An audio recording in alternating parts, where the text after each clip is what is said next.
So, currently in the world, things feel very uncertain, and that is a cause for distress for a lot of people. That's completely normal. But if we think about the nature of the world that we live in, it is very uncertain by nature. Just the mere fact that we're living on planet Earth, which is a rock that is flying in the universe, and this luck that we have to live far enough away from a giant star so that we get warm but we don't get burned, it is already a huge miracle. It is a very uncertain thing, but it has happened, and it's just the nature of things in the universe is very chaotic.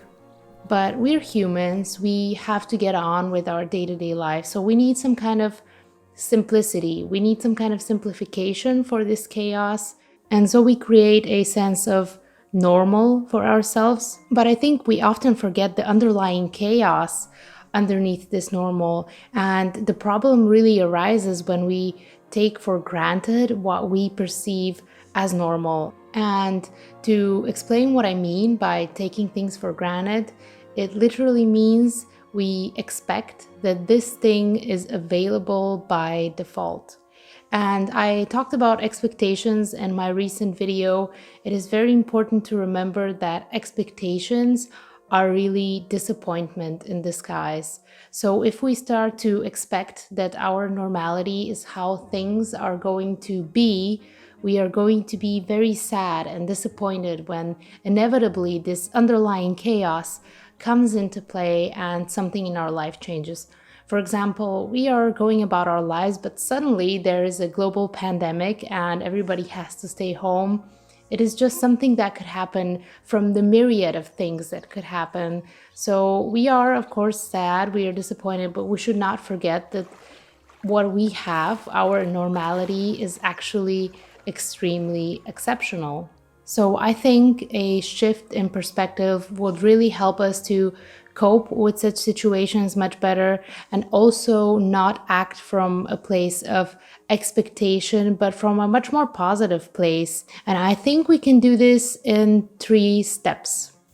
I'm showing 10 fingers. 3 steps. The first step is recognition for the complexity and the nature of the universe that we live in. It is something that we can barely ever expect anything out of. It is something that we can't really predict.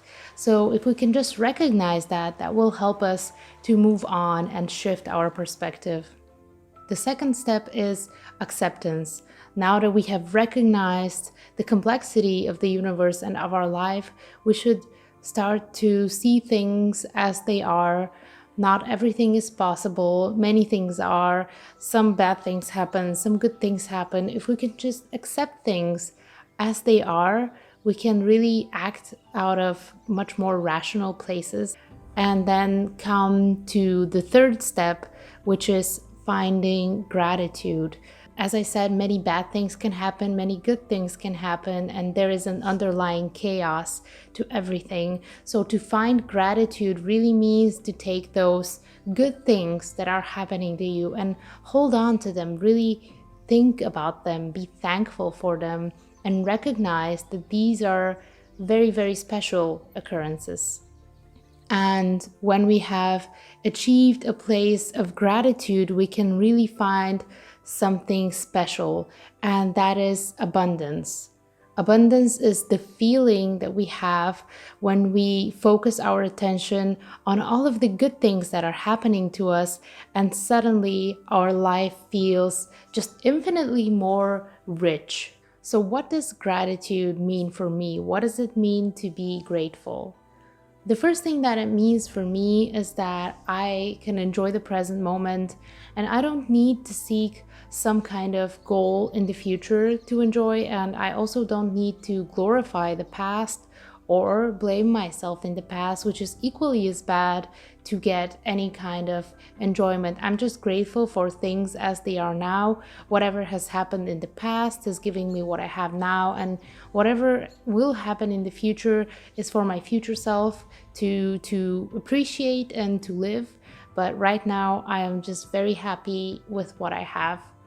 And probably the most important thing is abundance, which is feeling like you only have things to gain, which is a great feeling because the mere fact that I am on this earth in this miracle with the sun and the whole thing, it is already amazing. And from this point of view, I really only have things to gain. But how do you get to this level? How do you practice gratitude? I think in the beginning it's very awkward. You may have tried gratitude journals, is where you basically just write a few lists of things that you are grateful for, and it may feel very unnatural. I know it was for me. For some days I would be like, I am grateful that got to pet my cat today. I'm grateful for my breakfast. And it just feels like such a minuscule thing. It feels like, I know I did that. It was great, but was it that great? But with time, I realized that it is actually amazing that I got to pet my cat. It could be that I'm on lockdown away from my cat. Could be that my cat dies. It could be that I can't see her for a very long time, or that I never had her. So really, it's great that I have her.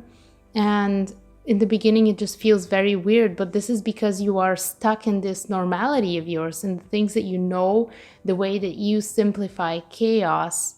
And as you're coming out of there and you're noticing that whatever you got is really a present that has come from chaos turning into order, you notice that these are not minuscule things. I didn't really know how special things are, and I feel like a lot of us have this experience where, for example, when you're a child, everything is new. You're grateful for everything, and when Christmas, for example, rolls around, you are so excited for presents. You're very happy, and then you experience 20, 25 Christmases, and you start getting stressed over presents. You expect presents. You may get upset if you don't get any presents. And I feel like it's like this in many areas of life, not just presents. You have already seen them once or twice, and you forget how magical they are. As you slowly get used to them, you start expecting them. And as we said, expectation is disappointment in disguise. In this case, if you lose these things, you will be disappointed. So we need to really get back to our childhood perspective of things, where we really see them for the gifts that they are. If you think about it, gratitude has no negative effects, but not being grateful can lead to disappointment, to feeling like you don't have enough, to feeling like you could get more, you're not in the place where you should be. Very many negative feelings which are really based on this illusion of normality. So try to remember the way that things really are, the way that life is a miracle. So apparently Einstein said that you can look at things as if nothing is a miracle, or as if everything is a miracle. I have to check if he said that, but it's definitely true. And I think you should look at them as if everything is a miracle, and you will find abundance in uncertainty, and uncertainty, which is relative to your life. It is only something that I can wish you. I think gratitude is, it costs nothing, and it changes everything. Try to write down 2 or 3 things that you're grateful for. Try to hold it in your heart and become a little bit more mindful of it, and stay healthy, be happy, and I will see you next week.